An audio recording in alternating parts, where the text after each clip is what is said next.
실험 정신은 어떻게 커리어를 독립하게 됐는지 그간의 이야기를 좀 들려드리고자 합니다. 제가 이제 현재는 뭐 콘텐츠를 만드는 다양한 일을 하고 있는데, 원래 저는 건축을 전공했었고 첫 직장은 플랜트 엔지니어링 회사에서 건축 토목 엔지니어였어요. 학부생 때 제가 제일 취약했던 과목이 하필이면 구조랑 또 화학이었어요. 근데 화학 공장의 구조 설계를 해야 되니까 첫 단추를 너무 잘못 꼈다라는 생각을 했어요. 그리고 당시 첫 직업을 선택했던 이유도 좀 되게 얄팍했었는데, 그냥 그저 돈을 좀 잘 벌고 싶었고, 기왕이면 지방 발령 가는 것보다 본사가 서울에 있는 회사에서 일하고 싶었다. 저는 딱 1년 지나자마자 직업 선택 잘못했고 바로 바꿔야겠구나 라는 생각을 했습니다. 공장에 3교대 근무를 한번 체험을 시켜요. 공장에서 일하는 분들의 이야기를 듣는 게 되게 재밌구나 라는 걸 깨달을 수 있었습니다. 박정희 정권 때 국가적으로 이 산업을 되게 육성시켜가지고 그때 좀 혜택을 입었다, 이런 옛날 이야기도 해주시고, 내가 좋은 이야기, 흥미로운 이야기에 끌리고 그걸 글로 표현하고 싶은 욕망이 있구나라는 걸 깨달을 수 있었어요. 이제 이직을 좀 알아봤었고, 그 과정에서 매거진 B를 접하게 돼요. 그때 막 창간에서 한 잡지 한 10권 정도 냈을 때였어요. 열정을 다해서 이제 포트폴리오 매거진을 만들었었거든요. 이직에 성공한 줄 알았는데 현실은 또 그렇진 않더라고요. 왜냐면 에디터 경력이 전혀 없는 사람이 어떻게 갑자기 전업을 할 수 있겠어요? 그래도 아주 다행히도 포트폴리오 매거진을 만든 그 태도를 좀 좋게 보시는 편집장님이 객원 에디터처럼 리서치를 좀 하거나 간단한 기획기사를 작성해보면 어떻겠냐라고 제안을 주셨어요. 연봉 차이가 클 거라서 본인이 싫을 수도 있다, 이런 또 경고도 했었습니다. 저로서는 이게 선택의 여지는 없었어요. 그래서 주중에는 엔지니어로 일을 하고 주말 저녁에는 이제 객원 에디터로 두 가지 일을 좀 병행했었습니다. 근데 아무리 제가 그 당시 체력이 좋다 하더라도 쉴 틈이 없잖아요. 그러니까 서서히 지쳐갔어요. 불안감을 느꼈습니다. 그래서 둘 다 좀 그만두고 처음부터 원점에서 다시 생각을 해야겠다라고 다짐을 했고, 그래서 그게 이제 모터사이클로 유라시아를 횡단하여 여행이 됐었고, 미래 계획이 좀 없었어요. 일단 한번 좀 저질러 보자 라는 생각이 있었습니다. 1년 동안의 휴식이라고 생각하긴 했지만 어떻게 보면 좀 고행에 가까운, 약간 수행에 가까운 시간이기도 했었습니다. 언제 어떻게든 뭐 크고 작은 사고가 날 수 있으니까 그때그때 그날그날 일기를 좀 남겨놓자. 이게 혹시라도 나중에 누군가가 발견할 수도 있잖아요. 그때는 좀 그만큼의 비장함이 있었거든요. 두려움에는 5가지 요소가 있다 그래요. 소멸, 절단, 자유의 상실, 분리, 자아의 죽음. 당시 제가 느꼈던 두려움의 원초적인 요소는 소멸이었어요. 진짜 여행하다가 사고 나서 죽을 수도 있겠다. 두려움에 대한 원초적 불안이 계속 글쓰기의 동인이 됐습니다. 글을 쓰기 위해 떠난 여행이 아닐까 싶을 정도로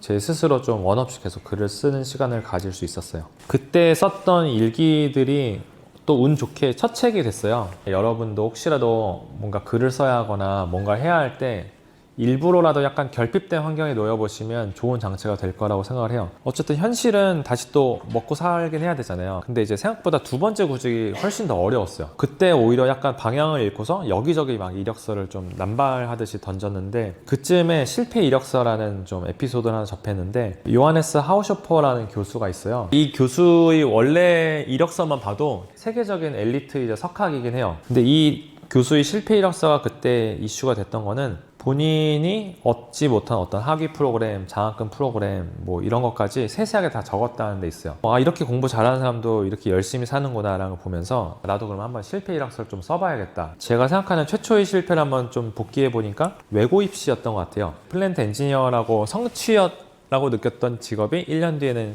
실패로 이제 바뀌었고, 그쯤에 이제 매거진비 객원 에디터로 시작을 했었고, 이직을 위해서 그냥 제 셀프 브랜딩 차원에서 이제 매거진 소년이라고 그냥 50부 정도 제작해서 이제 친구들한테 돌렸었고요. 그 다음 와인 리뷰도 한 2014년에 이제 기고를 했습니다. 그 여행 중 에세이를 2015년에 기고하기 시작했고, 2016년부터 퍼블리라는 회사에 그 당시 저도 이제 초기 멤버로 들어가서 한 2년 조금 넘게 일을 했었어요. 제가 그때 지원했던 회사들 보면 뭐 프라이탁도 있었고, 카카오, 현대자동차, 이케아, 어쨌든 다 실패했죠. 실패 이력서를 쓰면서 한 가지 발견한 게 뭐냐면, 그냥 꾸준히 했다고 생각했던 것들, 뭐 상도 가끔 받았었고, 이런 것들이 다 어떻게 보면 글쓰기더라고요. 글쓰기가 어떻게 보면 나의 예상 밖의 성취구나 라는 걸 좀 깨닫는 계기가 됐습니다. 내가 에디터 일을 좀 더 한번 진지하게 해도 되겠구나 라는 생각을 하게 됐습니다. 미국의 경영학자 피터 드러커가 성장을 위한 가장 효과적인 방법은 자신이 이룬 예상 밖의 성공을 발견해서 계속 그것을 추구하는 것이다. 저 역시도 제가 못하는 거를 어떻게 하면 잘할 수 있을까 고민했었는데 알고 보면 강점을 발견하고 그걸 더 뾰족하게 갈고 닦는 게 중요하겠더라고요. 그래서 이후에 제가 지금 하는 일은 그게 되게 이제 심플해졌어요. 계속 에디터로 대체로 불리는 일을 했었고 토스가 마지막 직장이었었는데 토스도 처음에는 에디터로 입사를 했었어요. 중간에 직무명이 바뀌어가지고 이제 콘텐츠 매니저가 됐었고요. 현재는 뭐 여러 가지 저도 이제 뭐 프리랜서, 주부, 뭐 아빠, 작가, 뭐 헤르츠 대표 이렇게 여러 가지 있는데 여전히 저도 정체성은 고민 중이긴 해요. 근데 11년 전만큼 불안하진 않은 것 같아요. 결국 여러분도 이제 커리어에 대해서 한번 어떤 모멘텀이 있는 순간이 있을 텐데 그 추천할 만한 방법으로 두 가지가 있는데 하나는 아까 실패 이력서 써보는 거 그리고 두 번째는 이 RBB라는 모델이요. 자원 기반 관점이라는 약어고요. 당신들이 갖고 있는 모든 자원을 한번 쫙 써보세요. 생각하지 말고 그때 툭툭툭 쓰라고 했어요. 스마트폰도 우리가 당연하게 생각하지만 되게 중요한 자원이라고 해요. 그 다음에 자신의 뭐 이름, 인스타그램 계정이 있다면 계정명, 뭐 내 인적 네트워크. 근데 여기서 이제 중요한 게 있습니다. 네 가지 속성으로 따져보는 거예요. 가치 있는가, 그리고 희귀한가, 모방할 수 없는가, 대체 불가능한가. 그래서 여러분들이 적으신 것들을 원래는 성격이 비슷한 것들끼리 한번 모으셔야 돼요. 이 카테고리 안에 해당하면 이제 체크를 하는 거예요. 거기에 들지 않으면 가차없이 빼는 거고요. 가지치기 하다 보면 남는 게 몇 개 없거든요. 그게 이제 어떻게 보면 내가 가진 강점, 코어가 될 수가 있어요. 나의 콘텐츠로 발전을 시키든 아니면 내 직업의 어떤 키워드로 삼든 이런 식으로 이제 접근하시면 좋을 것 같습니다. 지금 우리는 이 라인에 저는 서 있다고 생각해요. 이 회색 투데이.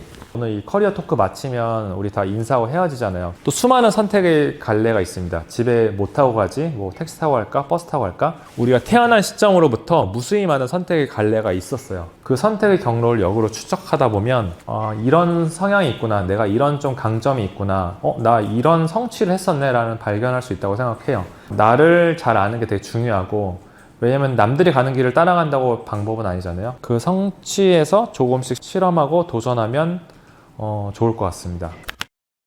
진로 자체를 바꾸시기도 했지만 중간에 이직도 몇 번 하셨고 배우자분이 이제 사업을 하고 계신데 그 와중에 나도 막 육아휴직을 하고 되게 과감하고 용기가 있다고 생각하는데 좀 그럴 수 있는 백이랄까. 제 일을 그러니까 너무 잘하고 싶은 욕망은 사실은 없는데 저한테 어울리는 일을 좀 찾고 싶은 마음이 있었어요. 첫 단추를 잘못 깬 게 저한테는 오히려 좀 좋은 계기이지 않았나 하는 생각이 들기도 해요. 간절함이라는 감정이 되게 컸었고 3개월 정도는 정말 몰입해서 제가 갖고 있는 모든 걸 좀 털어보는 시간을 가졌었거든요. 그게 이제 셀프 매거진으로 나왔었고 그 시기가 저한테는 좀 도약이 된 것 같습니다. 매거진 B도 밖에서 보면 되게 재미있고 좋은 회사일 것 같고 사실 거기에서 계속 쭉 있으면서 편집장을 하는 것도 나쁘지 않을 것 같거든요. 뭔가 이직을 해야겠다 혹은 변화가 있어야겠다 마음을 먹게 하는 그런 요소들이 매번 다른가요? 아니면 항상 뭔가 패턴이 있나요? 첫 직업에서 완전히 산업군을 바꿔서 이제 에디터로 일을 하다 보니까 우선 현실적으로 연봉이 확 떨어졌었어요. 좋아하는 일을 찾았으니까 어떻게 하면 이 일을 하면서 생계도 좀 잘 유지할 수 있을까? 내가 만약 엔지니어로 계속 갔었을 때의 그런 평행우주가 있잖아요. 이 정도 벌 수 있었을 텐데 지금 이 정도는 못 벌고 있네? 그럼 어떻게 하면 연봉을 높일 수 있을까? 고민을 하면서 그때부터 역할을 좀 어떻게 하면 확장할 수 있을까를 또 고민했었어요. B는 이제 전통적인 제조업, 그냥 종이 잡지에 있었거든요. 디지털 쪽으로 가면 아니면 앱 서비스를 경험하려면 토스라는 또 선택지가 있었어요. 그쪽은 상대적으로 좀 더 처우가 좋다 보니까 그러면서 어느 순간 제가 그 엔지니어로 일했을 때의 예상되는 그 처우를 이제 뛰어넘는 순간이 오더라고요. 그때 되면서부터는 이제 돈에 대한 비교는 좀 안 하기 시작했어요. 그때부터 이제 일을 어떻게 하면 좀 더 오래도록 지속 가능하게 할 수 있을까라는 고민으로 좀 전환이 되더라고요. 헤르츠 시작하신 지 지금 얼마나 되셨죠? 본격적으로 한 건 1년 정도 됐고요. 콘텐츠 제작 에이전시라고 보시면 될 것 같습니다. 직장 다니실 때보다 네. 혹시 연봉 개념에서는 좀 괜찮으신지? 그때보다 더 버는 것 같기는 해요.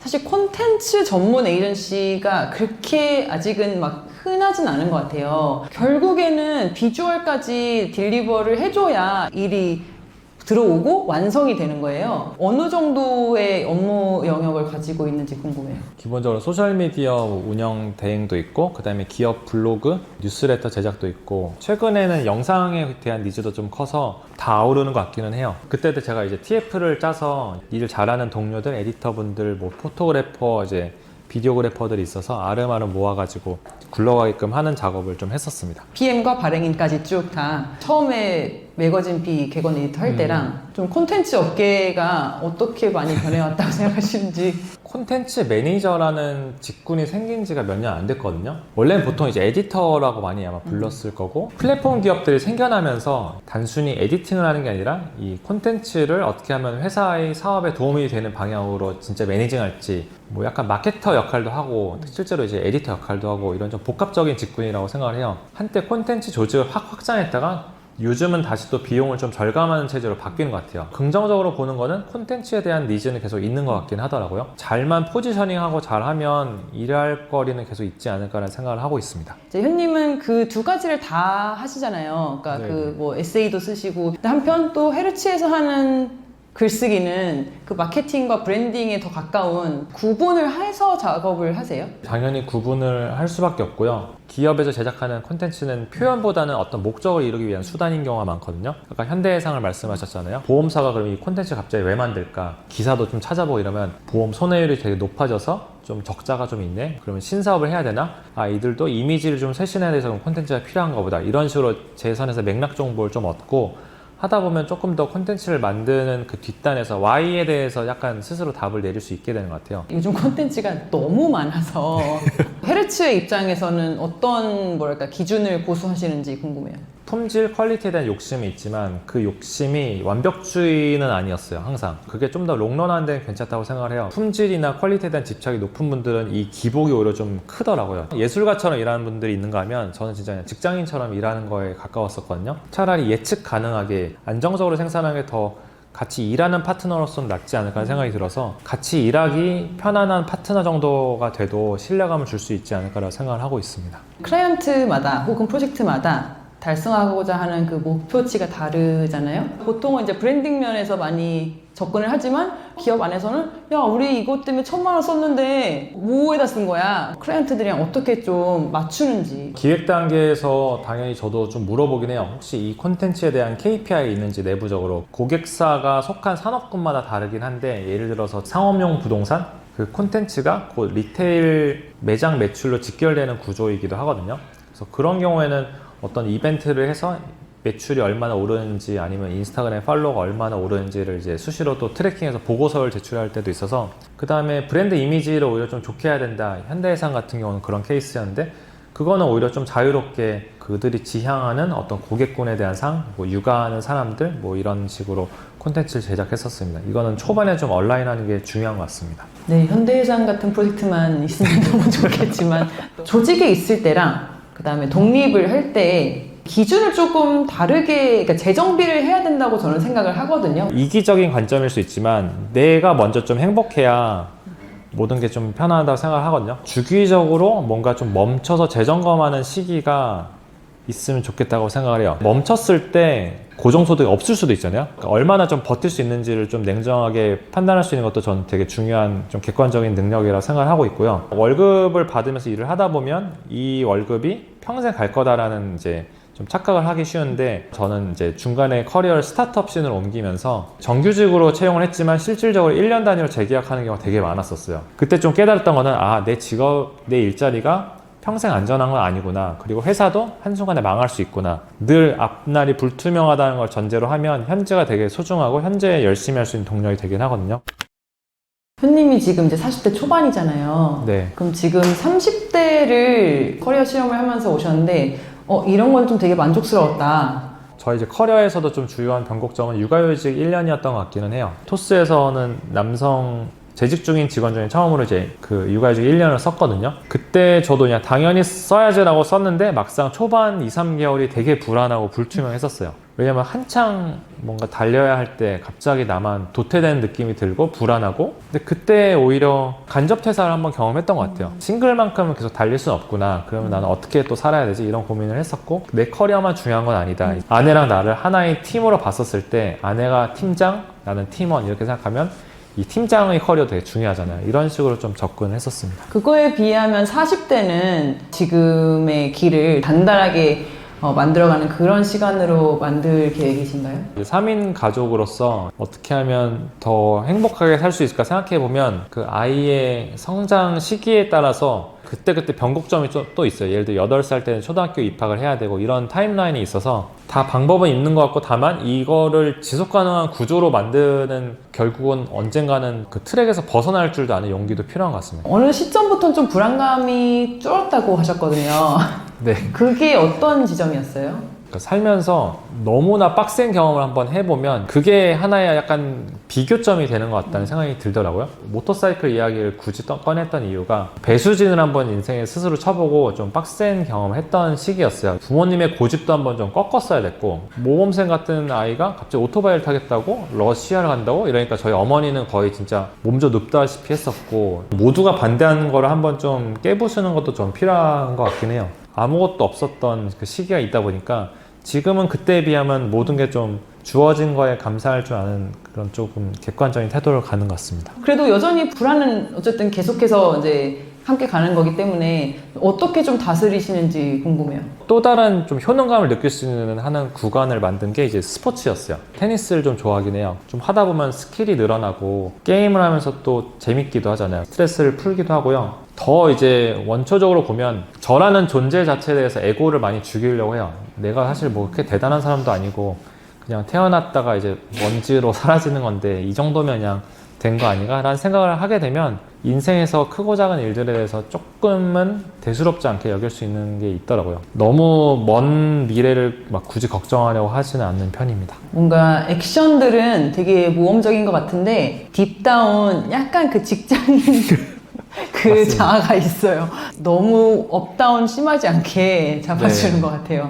정말 공사다망하신 우리 손현 에디터님 오늘 시간 내주셔서 너무너무 감사드리고요. 저희 커리어 토크 계속 할 거거든요 앞으로. 그래서 또 관심 가져주시면 또 좋은 이야기로 돌아오겠습니다. 감사합니다. 네, 고맙습니다.